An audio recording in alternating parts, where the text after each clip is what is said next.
मध्य प्रदेश के मुख्यमंत्री डॉक्टर मोहन यादव शनिवार को सीएम हाउस में सोयाबीन पर भावांतर भुगतान को लेकर आयोजित किसान आभार सम्मेलन में दिवाली से पहले किसानों के लिए बड़ा ऐलान किया है। मुख्यमंत्री डॉक्टर मोहन यादव ने कहा है कि हमारे किसान भाई मध्य प्रदेश की अर्थव्यवस्था की रीढ़ हैं।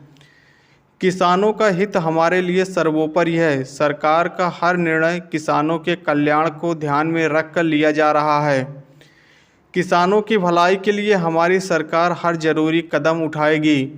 मुख्यमंत्री ने कहा है कि राज्य सरकार हर संभव तरीके से किसानों की आय बढ़ाकर उनकी माली हालत मजबूत करने के लिए प्रयासरत है। भावांतर योजना किसानों को खुले बाजार में फसलों की कीमतों के उतार चढ़ाव से सुरक्षा देती है। यह योजना किसान हित में सरकार की एक बड़ी पहल है। मुख्यमंत्री डॉक्टर यादव ने कहा है कि सूखे खेत को अगर पानी दिया जाए तो फसल सोना हो जाती है। हम प्रदेश के हर खेत तक पानी पहुंचाएंगे।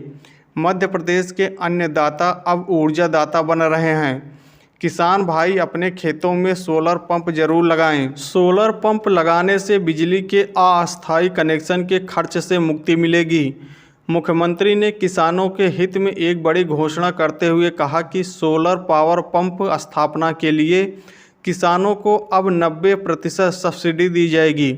पहले 40% सब्सिडी दी जाती थी। मुख्यमंत्री ने कहा कि किसानों को विद्युत पंप से एक स्टेप अधिक पावर कैपेसिटी का सोलर पावर पंप दिया जाएगा, अर्थात 3 हॉर्स पावर वाले किसान को 5 हॉर्स पावर का सोलर पावर पंप और 5 हॉर्स पावर वाले किसान को 7.5 हॉर्स पावर का सोलर पंप दिया जाएगा।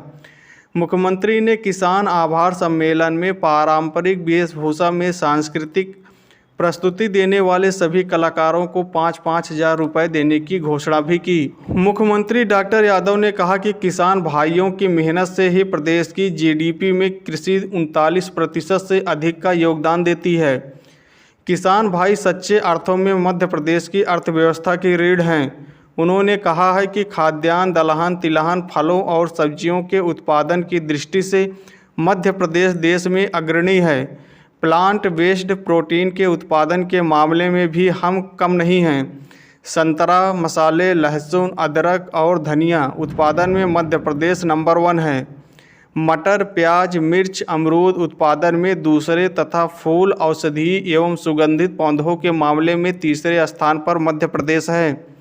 उन्होंने कहा कि आज Madhya Pradesh soybean state, millets states, मसाला स्टेट्स, लहसुन स्टेट और संतरा स्टेट के रूप में प्रसिद्ध होकर देश का फूड बास्केट कहलाने लगा है। मुख्यमंत्री डॉक्टर यादव ने कहा कि सभी गौपालक किसान धूमधाम से गोवर्धन पूजा का त्यौहार मनाएं। राज्य सरकार शासकीय स्तर पर गोवर्धन पूजा का त्यौहार मनाएगी। प्रदेश में प्रभु श्री राम के ओरछा धाम को भव्य रूप दिया जा रहा है। उन्होंने कहा है कि राम वन गमन पथ भी विकसित कर रहे हैं। भगवान श्री कृष्ण से जुड़े हर स्थान को तीर्थ के रूप में विकसित कर रहे हैं। किसान भाई अपने बच्चों को पढ़ाएं। हमें अपने दोस्तों की सहायता के लिए सदैव तत्पर रहना चाहिए।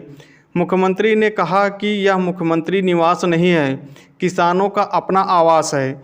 जब चाहें यहाँ आएँ। मुख्यमंत्री ने कहा कि पिछले साल सोयाबीन के लिए 2 लाख किसानों का पंजीयन हुआ था। भावांतर योजना दोबारा शुरू होने पर 9 लाख से अधिक सोयाबीन उत्पादक किसानों से पंजीयन करा लिया गया है। मुख्यमंत्री ने कहा कि लाडली बहनों को इसी भाई दूज से 250 रुपये अतिरिक्त लाभ दिया जाएगा।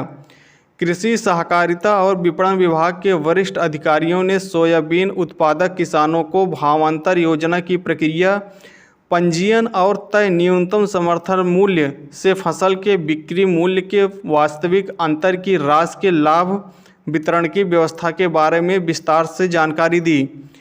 किसान सम्मेलन में बताया गया कि भावांतर योजना के अंतर्गत सोयाबीन उत्पादक किसान 24 अक्टूबर 2025 से 15 जनवरी 2026 तक अपनी उपज कृषि उपज मंडियों में विक्रय कर सकेंगे।